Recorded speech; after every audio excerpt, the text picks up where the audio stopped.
Bonjour à tous, je suis en direct aujourd'hui avec Robert, qui fait partie de l'association La Monnaie Le Tissou. Donc il va se présenter et va nous expliquer un peu ce qui va se passer prochainement dans notre région du Nord-Isère.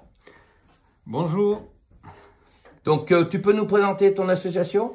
Oui, bien sûr. Alors l'association des tisserands du lien, en l'occurrence, c'est tisserand parce que c'est le territoire du tissage, le Nord-Isère. Donc voilà, on a trouvé ce nom un peu intéressant par rapport à ça. Et donc on a créé déjà il y a 5 ans, on est parti il y a déjà 5 ans pour créer cette monnaie locale en Nord-Isère qui s'appelle le tissou. Voilà, nous sommes grosso modo plus d'une vingtaine d'artisans de cette monnaie locale pour la mettre en place. Et logiquement, si tout se passe bien, elle devrait être opérationnelle, on l'espère, pour la Noël de cette année. Alors, très bonne question. Effectivement, il existe 82 monnaies locales en France actives. C'est-à-dire qui sont déjà en circulation et qui fonctionnent, dont une très grosse qui est le Pays Basque, très grosse, puisque c'est la première monnaie locale en Europe même, parce que ça existe en France, mais ça existe dans le monde entier. C'est pas, il y a combien de temps qu'elle est créée, celle-là? Les monnaies locales, depuis 2010 à peu près, elles ont démarré à peu près en France depuis 2010. D'accord. Voilà. Et donc, en plus de ça, il y en a presque autant, en tout cas plus de 70 aujourd'hui, elles ne sont pas toutes répertoriées, mais qui sont des projets qui sont en cours et qui seront prochainement effectivement sur le territoire. Ok, très bien. Et au niveau législation, au niveau de la France? Alors au niveau législation, c'est tout à fait légal depuis la loi de 2014 de M. Hamon. Elles sont reconnues effectivement comme une monnaie légale, tout au moins complémentaire. Complémentaire, bien sûr. Il est hors de question de fabriquer une monnaie comme l'euro, qui n'a effectivement pas les mêmes valeurs, mais elle permet effectivement cette monnaie de localiser au plus près la monnaie et de faire tourner cette monnaie sur un plan local. Donc une économie locale beaucoup plus active que ce qu'elle n'est aujourd'hui avec l'euro. Très bien.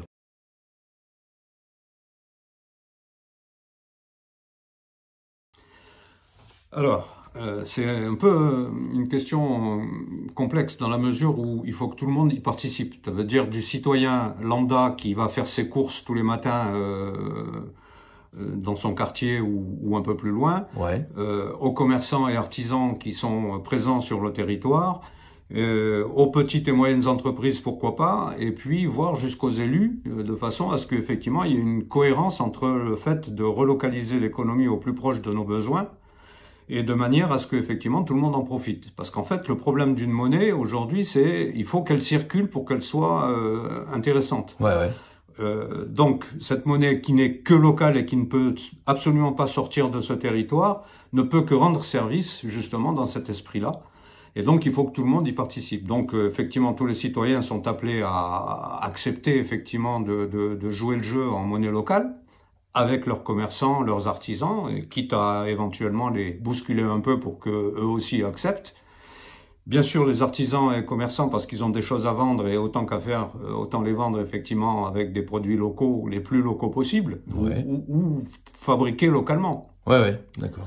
Et donc les élus dans tout ça, parce que effectivement les élus ils ont un rôle important et primordial dans la gestion de la commune au démarrage, puis des collectivités de communes, justement pour faire mettre en valeur cette monnaie locale sur leur territoire, justement pour dynamiser et redynamiser l'économie sur le plan le plus local possible. Très bien. Voilà.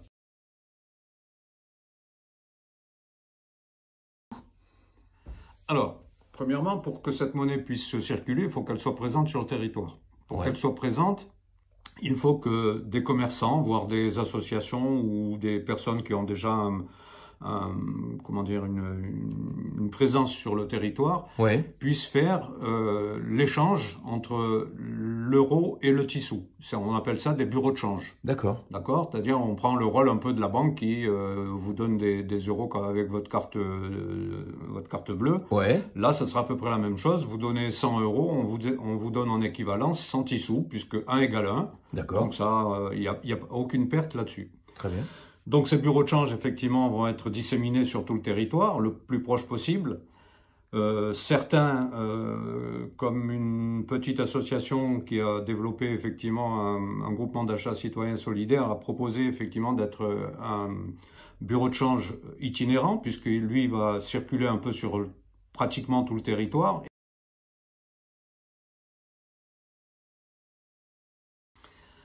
Alors, il y a deux possibilités d'être adhérent. Simple citoyen, en adhérant au Tissou, vous avez effectivement une carte qui vous permet effectivement d'être considéré comme un adhérent du Tissou et donc de pouvoir échanger après des Tissous et travailler effectivement le territoire avec les Tissous. La deuxième, c'est forcément les commerçants qui ont aussi besoin d'adhérer à ça et donc d'être des transferts de tissus sur le territoire. Oui. Voilà. Donc c'est deux adhésions un peu différentes. Une, Ouais. c'est le citoyen normal, lambda, et l'autre, c'est le commerçant, l'artisan, le producteur de fruits et légumes, etc., etc. Enfin, toutes les parties commerciales possibles et imaginables sur le territoire. Il y a un coût au niveau de l'adhésion? Alors l'adhésion, bien sûr, comme toute adhésion à toute association, il y a un coût. Il est aujourd'hui pour les adhérents citoyens, il est considéré à 1 euro pour le démarrage. Après, c'est une question de chacun de définir quelle somme il pense, lui, être nécessaire et utile pour que le tissu soit suffisant. Donc on a mis c'est même pas des barrières, on a mis des zones de prix pour les citoyens de l'ordre de 10 à 20 euros. D'accord. Pour l'année, hein, bien sûr. Ouais, ouais. Et après, pour les adhérents, ça va être un étage un peu au-dessus. Grosso modo, ça commencera vraisemblablement aux alentours des 40-50 euros. D'accord. Et puis en fonction effectivement de chaque entreprise, le fait de dire, ben oui, ça va m'apporter des clients nouveaux, ça va faire ci, cela, ben je suis prêt à mettre 100 euros par exemple. D'accord. Voilà.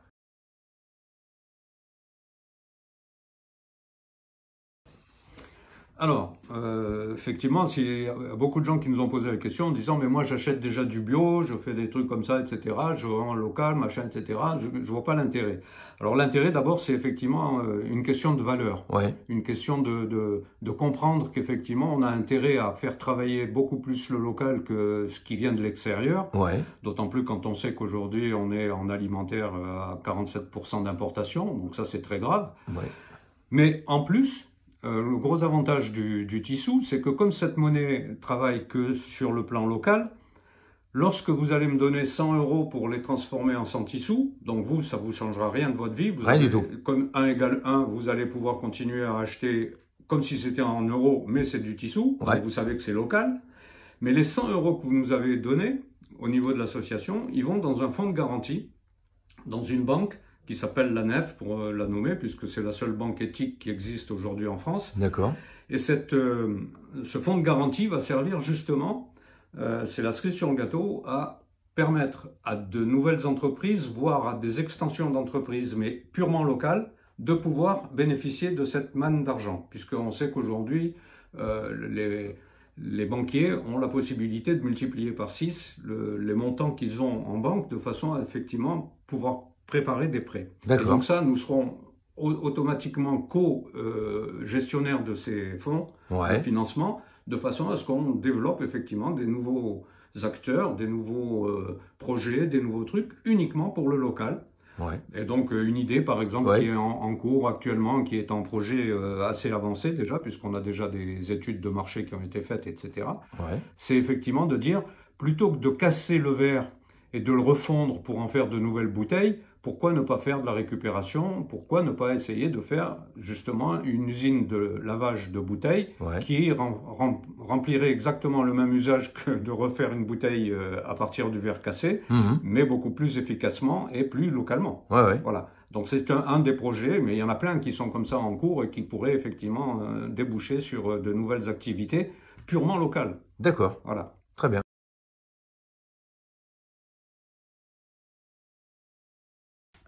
Voilà, donc là, on est sur la présentation du territoire où la monnaie, le Tissou va circuler, exactement. Donc, explique-nous un peu les périmètres et dis-nous un peu où on va être au niveau de tout ça. Alors, le territoire Nord-Isère, en fait, il est consécutif de 2 SCOT. en jaune et en bleu sur la carte pour bien les déterminer. Et c'est constitué par 5 collectivités de communes. D'accord. Donc, qui sont notées là. Alors, on a les Vals du Dauphiné, on a les balcons du Dauphiné, on va avoir donc Saint-Exupéry en Dauphiné, voilà. Et puis donc, on va avoir aussi donc les collines du nord Dauphiné. Donc, peut-être aussi une surprise prochainement. Et puis, on a la Capie, bien sûr, au niveau du centrage de cette carte. Voilà.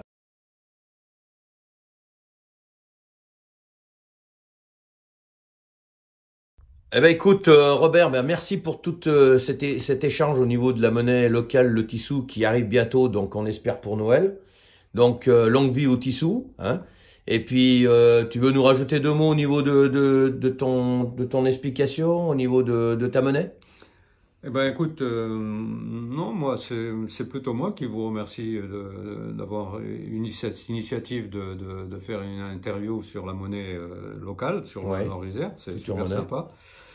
J'aurais rien d'autre à dire qu'effectivement on espère qu'elle va démarrer et qu'elle sera effectivement consécutive du travail qu'on a apporté jusque-là et que ça va effectivement rendre le service qu'on en attend, effectivement au niveau du local. Très bien.